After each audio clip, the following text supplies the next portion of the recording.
Let's make news at 6. Manipur का इम्फाल हवाई अड्डा उत्तर पूर्व का अगला प्रमुख एविएशन और कार्गो हब बनने के रास्ते पर है। नए इंटीग्रेटेड टर्मिनल का निर्माण 50% पूरा हो चुका है, जो करीब 22,000 वर्ग मीटर में फैला होगा। मौजूदा 7,500 वर्ग मीटर टर्मिनल से लगभग 3 गुना बड़ा। इसमें 4 एरो ब्रिज, 1,000 कारों और 15 बसों की पार्किंग, कल्चरल थीम और green rating for integrated habitat assessment यानी गृहा 5 स्टार ग्रीन बिल्डिंग स्टैंडर्ड्स होंगे। कार्गो टर्मिनल तैयार है, जिसके जुलाई में शुरू होने के बाद मासिक कार्गो वॉल्यूम 500 से बढ़कर 1,500 टन हो जाएगा। पिछले 12 साल में यात्री ट्रैफिक में भारी उछाल आया है। 2014 में रोजाना 500 से कम यात्री और 4 फ्लाइट से अब 3,000 यात्री, 50 से ज्यादा एयरक्राफ्ट मूवमेंट्स और देश के सभी बड़े शहरों से कनेक्टिविटी है। ये विस्तार व्यापार, पर्यटन और निवेश को बढ़ावा देगा, क्षेत्रीय अर्थव्यवस्था को मजबूत करेगा। आंध्र प्रदेश सरकार सार्वजनिक वितरण प्रणाली में बड़ा बदलाव लाने जा रही है।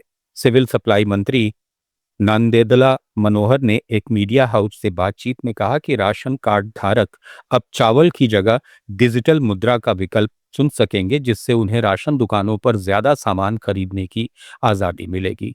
इस योजना के तहत लाभार्थी डिजिटल वॉलेट या क्रेडिट के जरिए चावल के बदले अन्य जरूरी वस्तुएं सीधे दुकान से ले सकेंगे।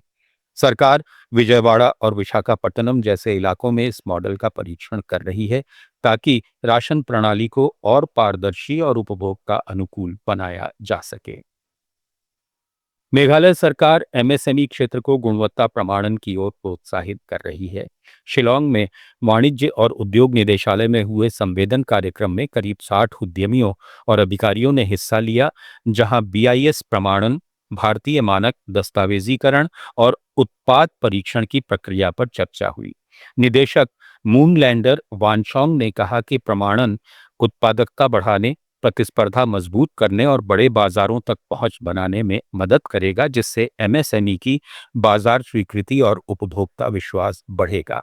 ये कदम उत्तर पूर्वी राज्य की छोटी इकाइयों को राष्ट्रीय और अंतर्राष्ट्रीय स्तर पर मजबूत बनाने, आर्थिक विकास को गति देने और नियामकीय अनुपालन सुनिश्चित करने की दिशा में महत्वपूर्ण है, जहां जागरूकता की कमी अभी चुनौती बनी हुई है।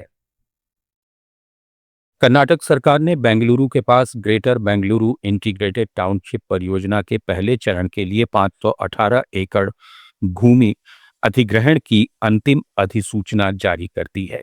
करीब 20,000 करोड़ रुपए के कुल अनुमानित बजट वाली इस मेगा परियोजना का मकसद बेंगलुरु शहर का दबाव कम करना है।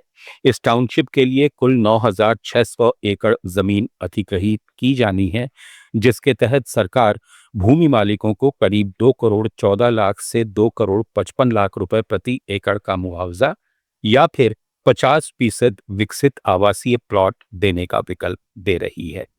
मुख्यमंत्री डीके शिवकुमार के इस ड्रीम प्रोजेक्ट को केंद्र का भी समर्थन प्राप्त है और इसके जरिए क्षेत्र में बुनियादी ढांचे के विकास के साथ साथ 1 लाख नए रोजगार पैदा होने का अनुमान लगाया गया है। मिजोरम बिजली में आत्मनिर्भरता हासिल करने की दिशा में तेजी से आगे बढ़ रहा है।